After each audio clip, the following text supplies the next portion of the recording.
this is Mona and welcome to Butterflies Home and Garden. Guys, I am coming on to share a couple of things with you. The first thing I'm going to show you, because I kind of already got that going in the pot, is making my cowboy candy or candied jalapenos, whatever way you call it. But I put my little spin on it to taste the way that I like it to taste. I don't eat it, but just to kind of taste the syrup in it, to make sure that it's, you know, okay. But let me make sure I'm getting that. Sorry, my lighting is horrible. So in this stock pot, I want to say, maybe about 10-15 pounds of cut up jalapenos, and I like to slice mine no more than like a ½ inch thick, and I keep the seeds in mine. The people that I make this for that like the hot stuff, they like the seeds in it. So I have that, and it is 6 cups of sugar, a cup and a half of apple cider vinegar, some garlic powder, onion powder, a little accent, and then I put in a couple of cans of crushed pineapple, and I put it in with the juice. So, you know, you can get the whatever brand that you like. They happen to have these at the time that I got them on sale. So, and this is a 1 pound 4 ounce can of crushed pineapple, and it doesn't have to be crushed pineapples. If you don't want crushed pineapples, you know, use whole, use whatever you want. And I was thinking next year, I didn't do the peach truck this year, but next year I am, and I'm going to add some of that in there as well. So that's that. I'm going to get that going. It's on a medium heat.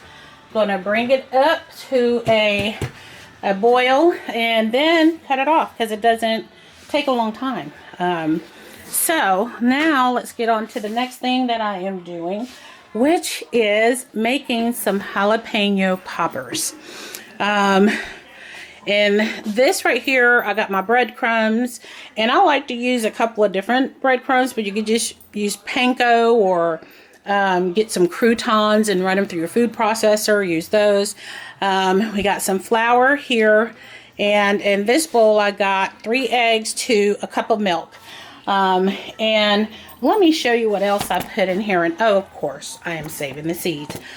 These are not jalapenos that I grew. It was probably about 10 of my own that I grew in the garden. But Restaurant Depot had a huge crate of them. So when I was out there a week or so ago, I picked up that. But the other thing that I put in here is this. It is the Frank's Red Hot Buffalo Style Chicken Dip. So I put that in, probably about a ½ cup of that. Then whatever seasonings that you like.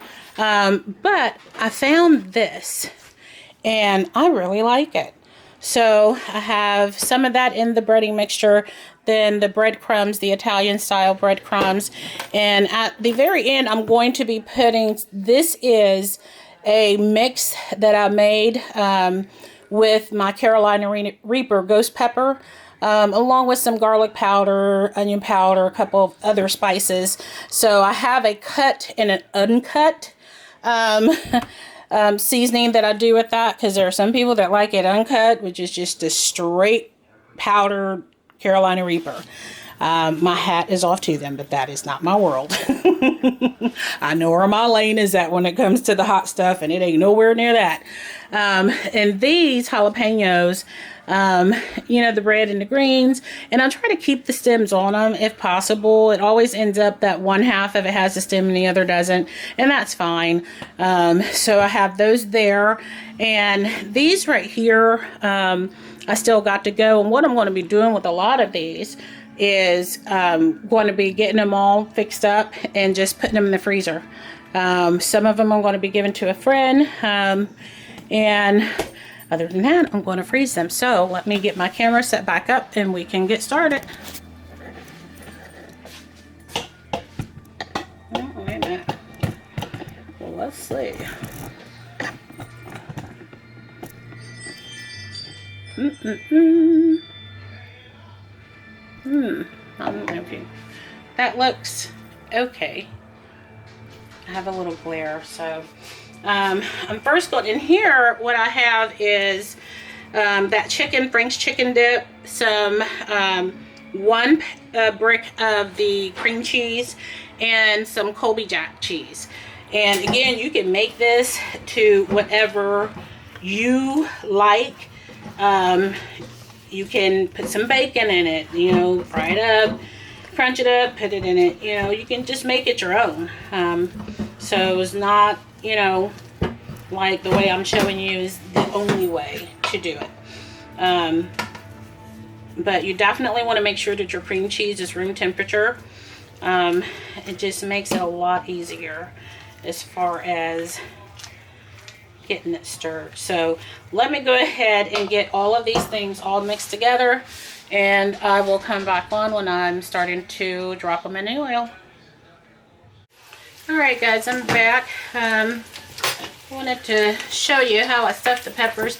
Yeah, and there's no science to this. You can use, I use my finger sometime to stuff it, or a spoon, but I wear the gloves because I don't want the jalapeno oils to get into my skin. And then this can be a messy job. So I just have my little handy dandy spoon, and I just come put some in. I start it where the deep end is and just push it down to make sure that the filling is hitting every spot. And one of the other things that I also do, like a lot of the time when I, excuse me, am cooking something, is I layer every, I season every layer, but not a lot. And then you get a certain point, and of course you're going to test it to see. Let me move you over here so you can see. Oh, am I picking it up? And it's not, you're not frying it on a high heat, none of that. I would even say a low to medium works for me. And you're not going to be frying them for a long time. And of course you can also, you know, bake these. If you bake them, you know, lay them on a cookie sheet. You want to spray the bottom of your cookie sheet with a little bit of Pam, and also spray the top of your poppers before you get them in the oven. And the result is this. These, I cannot wait. Cannot wait to bite into those. But let me show you the rest of the steps over here. And actually, these are ready to come out. Don't walk away from your stove either when you're, you know, frying these up, because it does not take long for them to brown. You know, you're not cooking it, you're just, you know, letting them get golden brown. And in between each time that I am doing it, I turn my stove down on low. So that way, oh, wait a minute, I don't think I can see you guys. Let's see where we're at. Alright, I hope I'm getting this all the way in. Okay, let's move this one out the way. So you're going to stuff it. And what I do, because I found that, you know, because there's no wetness on this, I just take this in the bottom part and just kind of rock it a little bit in the egg wash before I put it in there. And I try to remember that my left hand is going to be the messy hand with dredging it in the flour and then here in the egg. And you can also double do this. I personally only like to dredge once, and you use your right hand, and I'm hoping that you can see this. Let me move this over. That's a little better, yeah. And you're just going to roll it around in your breadcrumbs.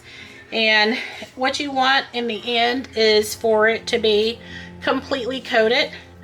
if by chance it isn't coated on the bottom, you can dip it back in the egg and then dip it back into the breadcrumbs.